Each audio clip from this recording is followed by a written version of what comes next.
Mike, welcome back to You Interview. You were one of the very first interviews for this website almost exactly 15 years ago. So thank you for coming back. I'm glad we didn't scare you off last time. Even more viewers now than last time. For sure.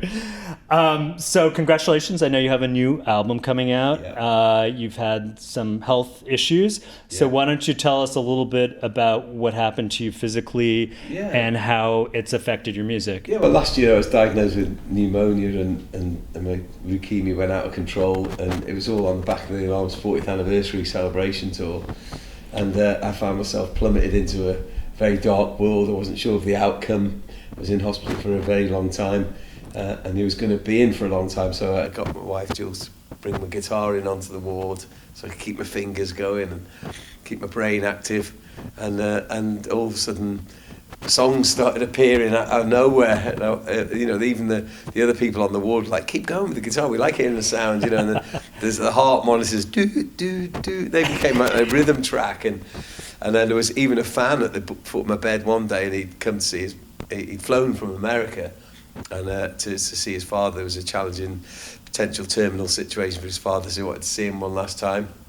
And he said, I saw you here yesterday, and it's Mike Peters, isn't it? I went, yeah. And he goes, I'm a massive fan. He goes, in fact, I was on all the alarm forums last night telling him, Mike's in the cancer centre near my dad and all this sort of stuff. And I was thinking, oh no, it's public now.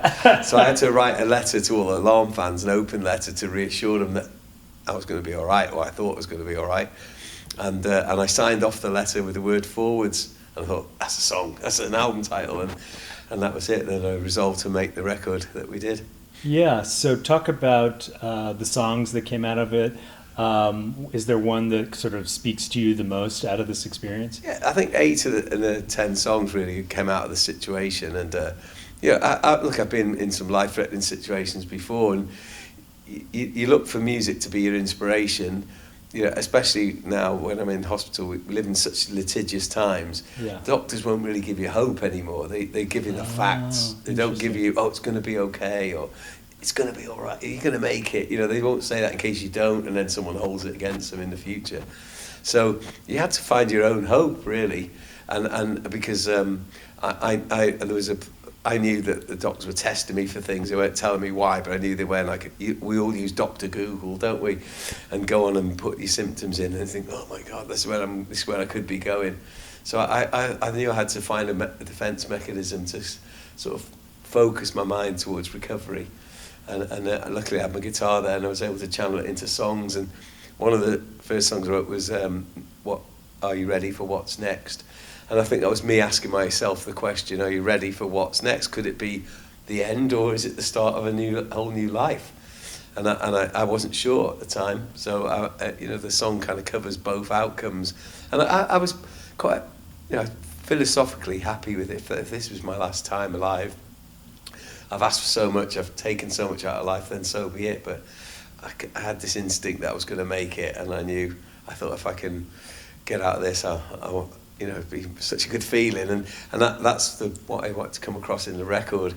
And so Next was even recorded the video for the song, thundering down the corridors as if I was on my way out of hospital. And in the same, that night I would walk the corridors in between the IV sessions to kind of keep my muscle strength going. So all the songs have come out of this experience of wanting to stay alive, and I wanted the record to be about where I was going, not where I'd been. And hence the title Forwards. Yeah.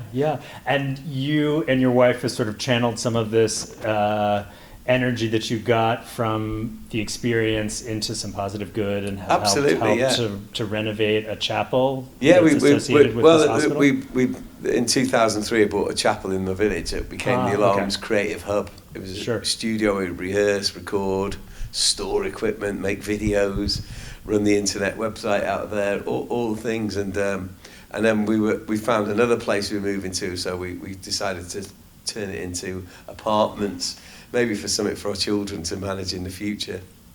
And then in the lockdown, we were playing right when Boris Johnson told us all to stay indoors.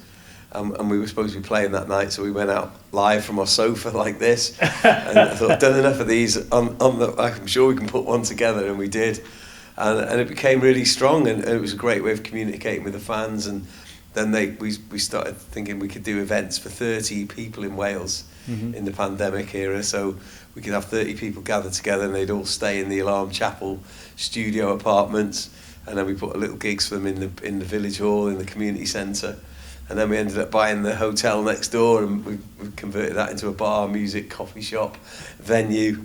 And we've grown into this whole other world because of what happened to us in the pandemic. And that's lots down to my wife, Jules, having the vision to make it happen, and instinct of wanting to do things. And it's been great. Yeah, and you have a charity that's come out of this experience. Yeah, we started a charity in 2007 called Love, Hope, Strength. And that was really down to because I was having to deal with cancer long term, and then I thought I'd taken the bullet for our family in terms of cancer.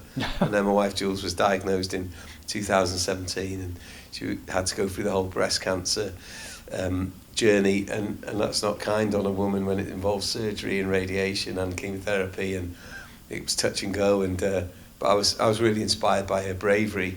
We were actually making a documentary for the BBC about myself, and Jules's diagnosis was captured on film, and the producer said, "Can we film Jules going through this? Would you?" And Jules was kind enough to let the cameras follow her through all the things that woman has to go through behind the clothes when their breasts get mutilated with surgery and they have to rebuild their bodies. And it's amazing. I don't think we quite realise how invasive it is for a woman to go through breast cancer, and I find it incredibly moving to be part of the story and just become a carer and see cancer from the other side of the fence rather than being the patient.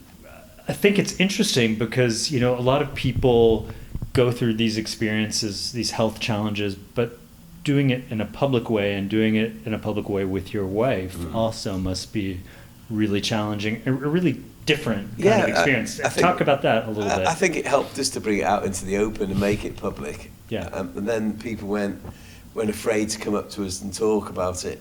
And we find it quite comforting being able to talk about it. And then people say, hey, we're going through it as well, and we could share in the experiences together. And when you share a problem, it's a problem halved, isn't it? It becomes less a problem in a way, and you get more support. And I think we both found it therapeutic having to talk to the cameras. Camera became like our therapist. Yeah. And because people are asking us questions and asking us to verbalise what our experiences were, we started to learn about them more and realise we challenge our energy in the right way here, or we need to fix this a bit more. And the whole experience just it added to it in a way, and it gave us a chance to really energise our hope, and we wanted to see it through. We didn't want it to become a sad story. We wanted it to be a winning story and an optimistic story, and I think that gave us the will to keep moving forward and staying positive at all times. Yeah. No, you guys are known for some unusual concerts, these high altitude concerts, if I recall. Tell us a little bit about how that idea came about and some of the ones you've done. Yeah, well, I was in hospital in 2005, and I was having chemotherapy for the first time in 2005 into 2006. And I could, from the window of the cancer centre where I was being treated, I could see the highest mountain in England and Wales, which is in Wales, Mount Snowdon. And it called to me almost, and think, you've got to if you want to be well, it means you're going to have to be strong enough to get up to the mountaintop. And I thought, well, I can't do it alone, so I'm going to take all the fans with me. And that became the mission for me to get out of hospital. I knew I'd be well enough once I got to that mountain, and I thought I'll raise funds for the nursing staff who were helping me so much. Not just the doctors, but the nurses and the ancillary staff. They help you with your well-being, bring you a cup of tea at the right time, and when you're feeling a bit low, and you're shaking with the disease a bit, they bring you a blanket and comfort you in those ways without giving you hope or false hope. They just help you ease through the journey. And I thought there was a gap where there's so much cancer funding going into research, but there wasn't, and certainly in 2007, there wasn't a lot going in on the front line. So I thought, if I climb that mountain, we'll give all the money to the nursing staff here in North Wales to help with when other people come in, and if it's kids who need a book or parents who need to understand what their children are maybe going through, or vice versa, we'll help them to buy the books or some extra pillows or some seats for people to sit on so when they're visiting. Little comforts like that help ease the way through, help ease the path. And so we did Snowdon. It was a massively successful event, and then next minute we found, let's go to Everest, and we did it there, and we went to Kalapatar, above base camp, and it happened to be the world's highest gig on land at the time. How many people went to Everest? 34. Wow. Yeah, and we had Glenn Tilbrook from Wow. Squeeze and other musicians, Yeah. Slim Jim from the Stray Cats and Cy Kernan from the Fix, and it was an amazing adventure. And then all the Sherpa were helping us carry our guitars and baggage up the mountain, because that's the only way up there. And then when they realised that we were raising the funds in America and the UK and Europe, we were leaving it in Nepal, and it was going to go to help support the Back to Ball Cancer Centre in Kathmandu that would benefit their families, not people abroad. They couldn't believe it. They said, everyone climbs Everest and fundraises, but it's to fundraise back home where they come from. No one's done it for us before. And we said, well, this is what we do. This is Love, Hope, Strength. And we knew that the money raised by climbing Everest, if we brought it back to America or UK, for instance, it's dropping the ocean, really. But keeping it in Nepal, it could affect a massive change. And we were able to buy the first mammography machines for their country in Nepal. Amazing. And it meant that they could, women who needed to have breast cancer screenings and things like that could have it be at home with their family. They didn't have to fly to India where they were those kind of machines. They could actually have them in Nepal, and that made a big difference. And that just inspired us on then to do simple things that can really help ease people through the journey of having to live with cancer. Thanks for watching the You Interview channel. With over 3,000 original celebrity videos, we have one of the largest collections of celebrity interviews anywhere. So remember to like and comment on our videos and subscribe to the channel. If you want to get more involved, you can become a member of the channel. Membership has its perks. You can see exclusive celebrity videos and get the opportunity to ask our celebrity guests questions. We can't wait to hear from you.